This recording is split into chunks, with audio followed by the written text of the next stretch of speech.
అందరికీ నమస్తే. Welcome back to Shri Sai tutorial. రేఖాగణితము జామెట్రీకి సంబంధించి పూరక కోణము, సంపూరక కోణము, సంయుగ్మ కోణము అనేటువంటి చాలా ముఖ్యమైనటువంటి అంశం పైన నిన్న కొన్ని మోడల్స్ అయితే డిస్కస్ చేసుకోవడం జరిగింది. ఈరోజు మరికొన్ని మోడల్స్ డిస్కస్ చేసేసుకుంటే కంప్లీట్గా మనకి టాపిక్ అనేది అయిపోతుంది. కాబట్టి టెట్ 2 డిఎస్సిలో ఈ అంశాలపైన ఎలాంటి బిట్ వచ్చినా కూడా మీరు సులభంగా ఆన్సర్ చేయడానికి అవకాశం అయితే ఉంటుంది. వీడియోని చూస్తున్న ప్రతి ఒక్కరు కూడా తప్పకుండా లైక్ చేసి మీ యొక్క సపోర్ట్ని అయితే మన ఛానల్కి అందించండి. ఈ వీడియోకి ఒక 500 లైక్స్ అయితే మీకు టార్గెట్ ఇస్తున్నాను. వాటన్నిటిని కూడా కంప్లీట్ చేసేటువంటి ప్రయత్నం చేయండి. ఎవరైనా కొత్తగా మన ఛానల్ని చూస్తూ ఉన్నట్లయితే ఈ వీడియో క్రింద ఉన్నటువంటి red colour subscribe button click చేసుకొని సబ్స్క్రైబ్ చేసుకోండి.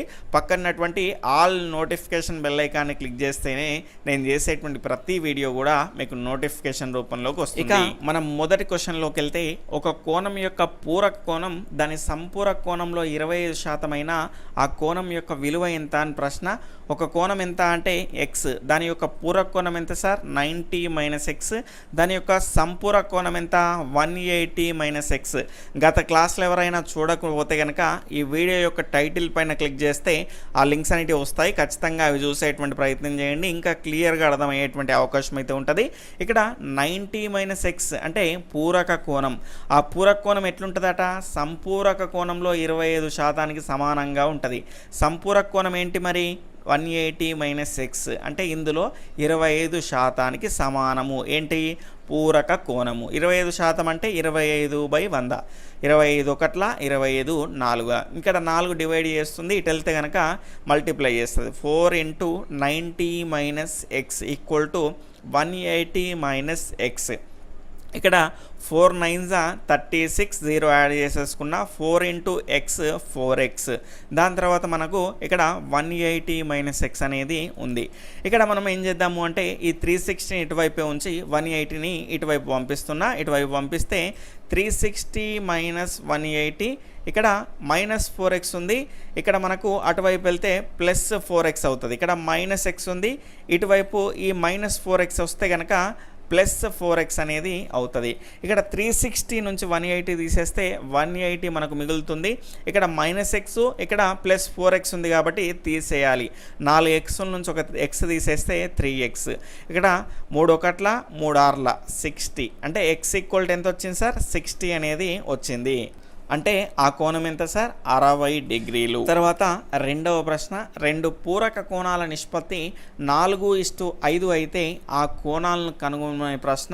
ఇక్కడ చూసుకుంటే పూరక కోణాల నిష్పత్తి అన్నాడు. రెండు కోణాల మొత్తం 90 డిగ్రీలు అయితే దాన్ని పూరక కోణము అంటాము. ఇక్కడ చూసుకుంటే 4 భాగాలు 5 భాగాలు మొత్తం ఎన్ని భాగాలు సార్? 9. మొత్తం కోణం ఎంత? 90. 9 భాగాలు 90 అయితే 9 భాగాలు 90 అయింది అంటే మనం ఎంతతో గుణిస్తే వచ్చింది సార్? ఇక్కడ 90 10తో గుణిస్తే వచ్చింది. ఇక్కడ 4 భాగాలు ఎన్ని? 4 × 10 40. అదేవిధంగా 5 భాగాలు ఎన్ని? 5 × 10 50. ఈ రకంగా మీరు సులభంగా చేసుకోవచ్చు. మరొక మెథడ్ ఇది సేమే. ఇక్కడ డిఫరెన్స్ కనుక చూసుకుంటే ఇక్కడ మొత్తం భాగాల్ని మనం కింద వేసుకుంటాం. మొత్తం భాగాలను ఏం చేసామో కింద వేసుకున్నాం. ఏదైతే కింద వేసుకున్నామో దానికి సంబంధించిన అంశాన్ని ఇక్కడ ఇంటూ చేయాల్సి ఉంటుంది. మొత్తం భాగాలు ఎన్ని? 9. మొత్తం కోణం ఎంత? 90. కాబట్టి ఈ రకంగా మనం మల్టిప్లై చేసుకోవాలి. దాని తర్వాత 4 భాగాల వాల్యూ కావాలంటే 4 భాగాలు. అదేవిధంగా ఇక్కడ 5 భాగాలు కావాలంటే 5 భాగాలు పైన వేసేసుకోవాలి. ఇక్కడ 9 1 9 10 4 10 40 వస్తుంది. అదేవిధంగా 5 భాగాలు వేసుకుంటే కనుక 5 10 50 అని మరొకటి వస్తుంది. ఈ రకంగా మరొక మెథడ్. అలా కాకుండా ఇక మన ట్రెడిషనల్ మెథడ్ కనుక చూసుకుంటే 4x పెట్టుకుంటాము నిష్పత్తుల దగ్గర. 4x + 5x = 90. ఇక్కడ మనకు 4x + 5x 9x = 90. ఇక్కడ 9x = 90 అంటే x = మనకు 10 అవుతుంది. x = 10 వచ్చిందంటే 4 × 10 40, 5 × 10 50. మీకు ఏది ఈజీ అనిపిస్తే అది ఫాలో అయిపోయింది. తర్వాత మరొక ప్రశ్న, రెండు సంపూరక కోణాల నిష్పత్తి 2:7 అయితే అందులో చిన్న కోణం ఎంత అని ప్రశ్న. ఇక్కడ చూడండి, సంపూరక కోణం అన్నాడు. రెండు కోణాల మొత్తం 180 అయితే దాన్ని మనం సంపూరక కోణము అంటాము. ఇక్కడ కోణాల నిష్పత్తి ఎంత ఇచ్చిండు సార్? 2:7. 2 భాగాలు 7 భాగాలు. మొత్తం భాగాలు ఎన్ని? ఇక్కడ 9 భాగాలు. మొత్తం కోణం ఎంత? 180. అయితే ఇక్కడ ఏమడిగిండు సార్? చిన్న కోణం ఎంత అని ప్రశ్న.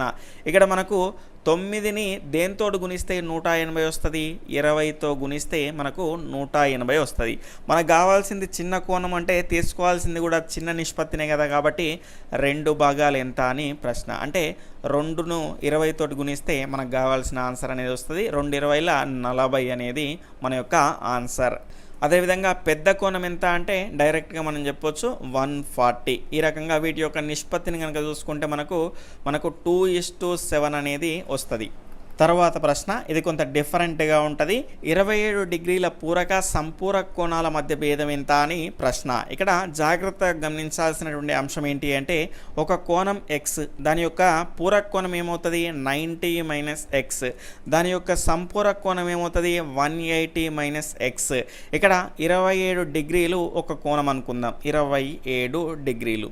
దాని యొక్క పూరక కోణం ఏమవుతుంది 90 - 27.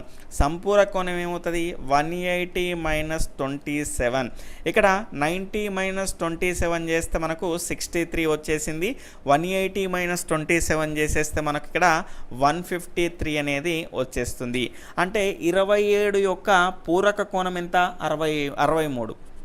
27 యొక్క సంపూరక కోణం ఎంత 153. ఇక్కడ ఏమడిగిండు మరి ఈ రెండింటి మధ్య భేదం ఎంత అని అడిగిండు. ఇక్కడ 63 153 మధ్యలో భేదం చేయాలి. 153 నుంచి 63 తీసేస్తే మనకి ఎంత వస్తుంది సార్ 90 అనేది వచ్చేస్తుంది. ఈ రకంగా వీటి యొక్క భేదం కానీ లేదంటే వీటి యొక్క లబ్ధం కానీ లేదంటే వీటికి సంబంధించినటువంటి సమ్ కానీ ఆ రకంగా మనకు అడగడానికైతే అవకాశం ఉంటుంది. కాబట్టి ప్రతి అంశాన్ని క్లియర్గా నేర్చుకోవాల్సినటువంటి అవసరం అయితే ఉంటుంది. ఇక్కడ నెక్స్ట్ ప్రశ్న, ఒక సైకిల్ చక్రంలో 27 పుల్లలు సమాన దూరంలో ఉన్నచో ప్రక్కన ఉన్నటువంటి పుల్లల మధ్య కోణం ఎంత అని ప్రశ్న.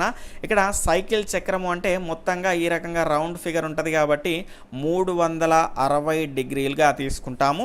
దాని తర్వాత కనుక చూసుకుంటే 27 పుల్లలు సమాన దూరంలో ఉన్నచో అన్నాడు. సమాన దూరంలో ఉన్నాయంటే మనం ఏం చేయాలి 27తో భాగించాల్సిన అవసరం ఉంటుంది. ఇక్కడ దీన్ని క్యాన్సిల్ చేసుకుంటే మన యొక్క ప్రతి పుల్ల మధ్యలో ఉన్నటువంటి మన కోణం అనేది వచ్చేస్తుంది. 9 మూల 27, 9 4 36, 0 అంటే ఇక్కడ 43 అనేది మిగిలింది. ఇక్కడ 3 13 39 అంటే ఇక్కడ 1 మిగిలింది. కింద ఉన్నటువంటి 3 రాసేసుకోండి. 13.1/3 13.1/3 అనేది దీని యొక్క ఆన్సర్. ఇక్కడ శాతం కాదు 13.1/3 డిగ్రీలు అవుతుంది పక్కనే ఉన్నటువంటి పుల్లల మధ్య కోణం. ఈ రకంగా మనకు ప్రశ్నలు రావడానికి అయితే అవకాశం ఉంటుంది. ఈ అంశం పైన మనకు అన్ని మోడల్స్ అయితే మనం డిస్కస్ చేసుకోవడం జరిగింది కాబట్టి వీటిపైన మీరు ఎలాంటి క్వశ్చన్ వచ్చినా కూడా సులభంగా చేయడానికైతే మిమ్మల్ని ప్రిపేర్ చేయడం జరిగింది. అన్ని క్లాసులు చూసిన వాళ్ళైతే మాత్రం ఖచ్చితంగా వీటిపైన ఎలాంటి ప్రశ్న వచ్చినా కూడా సులభంగా ఆన్సర్ పెట్టేసి వస్తారు కాబట్టి మీకు ఉపయోగపడింది అని నేనైతే అనుకుంటున్నాను. ఈ క్లాస్ అనేటివి ఖచ్చితంగా ఈ క్లాస్ అనేటివి మీకు ఉపయోగపడట్లయితే తప్పకుండా ఈ వీడియోస్ని లైక్ చేసి మీ యొక్క సపోర్ట్ని మన ఛానల్కి అందించండి. ఎవరైనా కొత్తగా మన ఛానల్ని చూస్తున్నట్లయితే రెడ్ కలర్లో ఉన్నటువంటి సబ్స్క్రైబ్ బటన్ క్లిక్ చేసుకొని సబ్స్క్రైబ్ చేసుకోండి. పక్కన ఆల్ నోటిఫికేషన్ బెల్ ఐకాన్ని క్లిక్ చేయడం ద్వారా నేను చేసేటువంటి ప్రతి వీడియో కూడా మీకు నోటిఫికేషన్ రూపంలోకి వచ్చేస్తుంది. Okay friends, bye, take care, జై హింద్.